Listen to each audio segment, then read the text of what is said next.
From this to this. Yan lang naman yung project na gagawin natin ngayon. Kaya kung interesado ka kung paano natin to ginawa, tara, samahan nyo kami. So, ayan, what's up mga kadip? Ito yung project natin today ay Honda Click version 2. Ayan, so status niya as usual, dami na namang gas-gas, tapos faded na. So gagawin nating two-tone to pero may pattern. At si Bosteng ang magkakalas niya. Ayan, Stock pipe. good stock. So simulan na natin to. Pati nga pala yung mugs niya ay gagawin nating chrome silver. Let's go. Pagka-pass break sa production mga kadip, ginawa na kagad nila ni Boss Roland at Boss MJ. At nang matapos ma-primeran, pagkatuyo ng primer, syempre ni-repair ko naman. Nakita nyo naman kasi yung tama ng unit ni Bossing. Marami talaga. Pagkatapos din natin i-repair ang lahat, i-apply na natin yung pinaka-main color natin na gray. At dahil two-tone siya, i-apply naman natin ngayon yung black. At pagkatapos, so ayan mga kadip, eto na yung finished product ng binase natin na dalawang kulay. Ayan na siya mga kadip. Ayan yung effect niya. So ito, basta may ginawa tayo dyan. Kaya ganyan lang yung pagkaka-gradient niya. Mamaya, or pagkatapos ng project na to, makikita nyo rin naman kung paano. So, ilulubog na natin ngayon to. Same pattern. Ang effect dito, gusto niya kasi yung black na black, pero meron tayong honeycomb finish. Tapos yung gray niya, honeycomb din. Kaya sana umepektong ginawa natin at maganda yung kalabasan. Malalaman natin yan ngayon dahil ilulubog na natin. Let's go! Dito naman tayo sa paglulubog mga kadip at na-activate ko na nga. At pagka-pass break sa akin ng mga panel mga kadip, dahan-dahan natin tong ilulubog. At pagkaahon, eto na sila. Napakaangas, di ba? Pagkatapos niyan mga kadip, huhugasan natin isa-isa. Tapos rekta apply ng high solid clear para mas maging quality yung ating trabaho. Tapos konting flex sa mga natapos natin mga kadip. At yung mugs ni Bossing, dahil tapos ng i-powder coat ni Boss Jake ay kukunin na natin sa PWH Marcos Highway. Pati nga pala yung grab bar ay sinabay na natin. Dahil tapos na tong project na to, ipakabit na natin kay Bosteng. Sabay rekta, interview, and ipakilatis na din natin. So ayun guys, sila Bossing.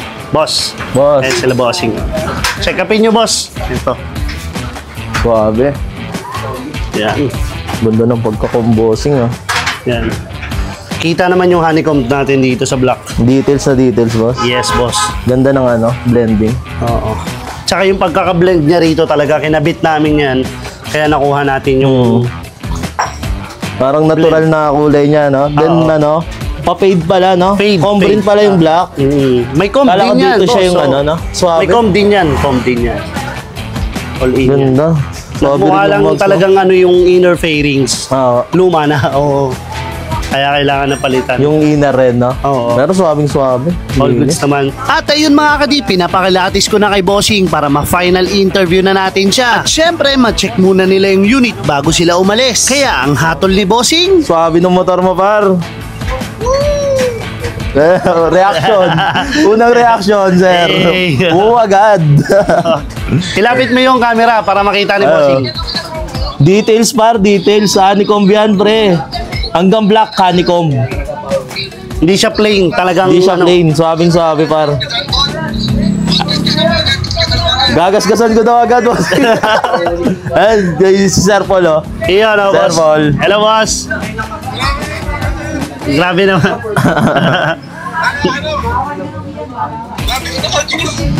Labis pa sa G's. Ano. Labis pa sa G's. 10,000. Yan, Bossing, maraming salamat. Thank you, bossing. Yan, kung si... Balik Gcash lang namin, bossing. Sige lang po, Bossing. Thank you, bossing. Bossing, baka may gusto yung shoutout. Shoutout na, bossing. Shoutout. Team Lasinggero, Best Global. Team Lasinggero. Boss, salamat ah. Bossing, salamat din. Thank you, bossing. Doon ko napuputulin yung quick interview natin sa mismong may-ari. Maraming salamat Bossing sa pagtitiwala sa PWH main branch at napaka-priceless talaga ng reaksyon ni Bossing. Nakita nyo naman. Paano ba naman kasi plain lang talaga yung ipinapagaya sa atin at iniiba lang natin yung colorway. Ang nangyari, talagang mapapailing ka pag nakita mo sa personal. Bukod kasi sa sobrang kintab, ay talagang nag-compliment din yung chrome silver na nilagay natin sa mugs ni Bossing at sa grab bar. Best choice Bossing at marami na namang magpi-PM sa atin at tatawag na papagaya na naman tong project na ginawa natin na to. Ang kagandahan kasi dito mga kadip, dagdag forma talaga pero hindi ka na mag-change color dahil gray black lang ang nakalagay sa rehistro nito. Kaya kung ikaw yung tatanungin mga kadip, gray black pa din ba yung kinalabasan ng project natin na to? Comment nyo nga sa comment section para din malinaw at magka-idea yung mga kadip natin dito sa page. So paano, hanggang dito na lang yung vlog natin na to. Maraming salamat sa mga nanood at sa patuloy na nagtitiwala sa atin. Ride safe po sa inyong lahat. To God be the glory.